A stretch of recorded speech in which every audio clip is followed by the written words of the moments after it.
So in this video, I'm going to show you how to check the fluid levels in your car. You should be checking them pretty much as often as you can remember to. First thing we're going to look at is right here, and this is the coolant level.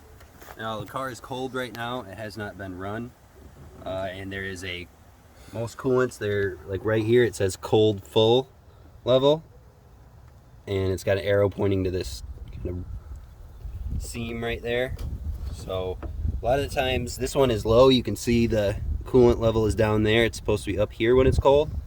So we would open this up and add some antifreeze and water in there, mixed half and half to bring that back up to the right level. The next thing that you want to check when the car is cold, you can't check it when it's cold, is the brake fluid level. This says the same thing. There's markings on the side right here that says minimum and maximum, and you can see on the edge it's right in the middle, and if it wasn't, you would open that up, add some more into it, so it brought it right in between that minimum and maximum level. Also, you don't really check it, but if you run out of windshield wiper fluid, you just add it to the cap until you can see it. There's no real checking option for that. The next things that we're going to check are the transmission fluid and the power steering fluid, but before you check those, you want to let your car run and get up the operating temperature. So you want to let it run for at least 5 minutes, and then you can check them because the fluids need to expand to the right level. That's how it's designed. The dipsticks are designed to check it. So after you've let your car run for a while, the first thing we're going to check is the power steering fluid. Now this one, the cap symbol looks like that, and there's a dipstick in this, and anytime you have something with a dipstick, you need a napkin or something to check the level. So you screw that cap off, you wipe dipstick off, which will have a full line on it like that.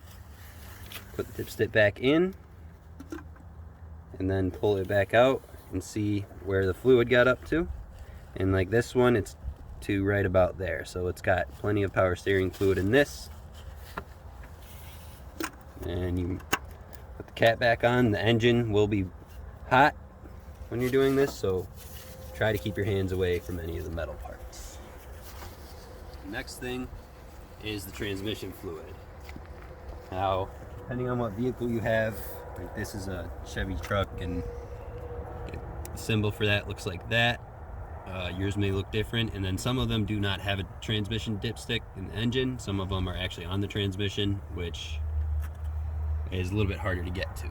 But this one thankfully has it right in the engine compartment. So you pull it out again, wipe it off completely, then put the dipstick back in,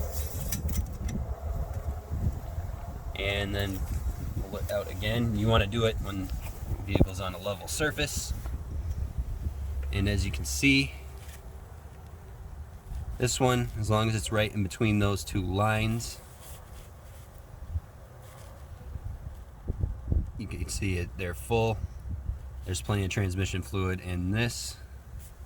Some of them might have a full line on them. A lot of them will just have the two open holes.